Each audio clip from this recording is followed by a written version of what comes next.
आप कह रहे हैं कि जाति का कोई लेना देना नहीं, हकीकत यह है कि खास तौर से जो गैर यादव ओबीसीज हैं उत्तर प्रदेश के, वो कहाँ पे वोट देते हैं और उनका वोट किस हद तक टूटता है बीजेपी से, बहुत हद तक यही तय करेगा कि उत्तर प्रदेश में 10 मार्च को जीतेगा कौन। बिल्कुल ठीक बात कह रहे हैं राहुल जी, और मैं आपको फिर बताता हूं कि वो कास्ट के आधार पर वोट नहीं दे रहे हैं, वह वोट दे रहे हैं डेवलपमेंट के आधार पर और उनकी एम्पावरमेंट के आधार पर। ये इनके देखिए, ये जमीन से जुड़े हुए, मैं इंटरव्यू में क्या कहूं, मतलब मैं ऐसे देखिए, ये लोग सत्रप्स के आधार पर चुनाव लड़ते हैं और सत्रप्स जाति के नेता होते हैं। इनको लगता है कि जातियां इस तरीके से वर्क करती हैं। ये इनको जानकारी नहीं है कि इनके नीचे से वोट इनका खिसक चुका है।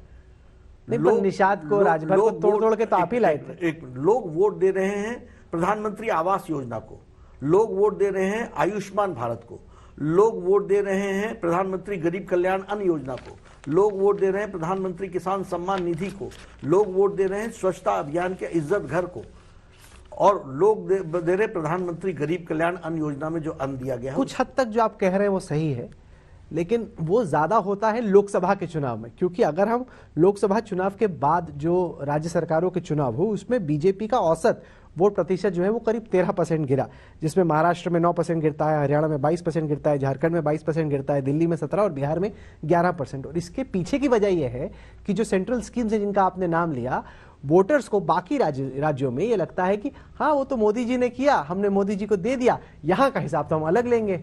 देखिए, मैं ये कहना चाहूंगा कि यहाँ के हिसाब में there is no anti incumbency, there is pro incumbency for Yogi government. इसलिए राइटफुल तरीके से इम्प्लीमेंटेशन, राहुल जी, यह भी होना आवश्यक है जो जनता चाहती है। जो मोदी जी ने दिया वो अक्षरशः इम्प्लीमेंट हो, इसकी भी तो हमको चिंता करनी है, और ये हमको नहीं, वोटर चिंता कर रहा है। इसलिए वोटर योगी जी के हाथ को मजबूत करने के लिए अग्रसर भी है, आगे भी बढ़ा है और एक्टिवली आगे आ रहा है। और आखिर मोदी जी ने दे दिया, तो मोदी जी ने तो आयुष्मान भारत वेस्ट बंगाल में भी दिया लेकिन नहीं इंप्लीमेंट हुआ, दिल्ली को भी दिया है, नहीं इंप्लीमेंट हुआ। तो people understand whom they want, और यहीं पर डबल इंजन आती है।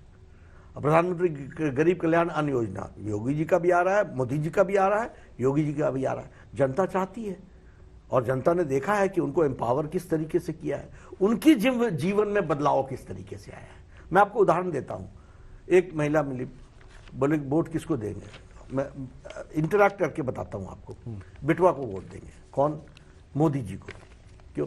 गैस का कनेक्शन दिया, रसोई दिया,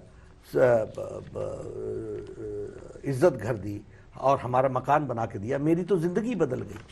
उसी तरीके से सौभाग्य योजना में एक व्यक्ति बोल रहा है कि 10 दिन के अंदर हमारे यहाँ बिजली आ गई, हमको क्या चाहिए।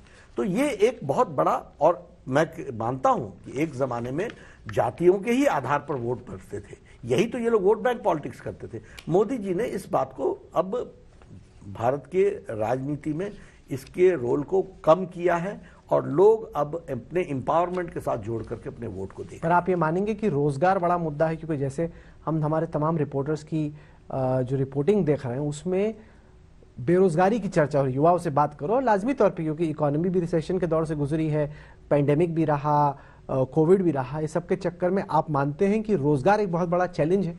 चैलेंज, देखिए, युवाओं की इच्छा, मतलब उनको रोजगार चाहिए, इसमें कोई दो राय नहीं है, लेकिन युवा भी ये जानता है कि रोजगार कब मिलेगा तो भारतीय जनता पार्टी एनडीए की ही सरकार में मिलेगा, और उसके जो एवेन्यूज खुलेंगे। इकोनॉमी आज 2nd नंबर की इकोनॉमी उत्तर प्रदेश पहुंच गई है, और मैं आपको बताता हूं कि आने वाले में ये नंबर 1 पर इकोनॉमी पहुंच जाएगी। आफ्टर ऑल, इसके डेवलपमेंट के कारण राहुल जी, नीचे जमीन पर रोजगार के अवसर बनेंगे कि नहीं बनेंगे, और उस अवसर को लेने का काम युवा करेगा कि नहीं करेगा।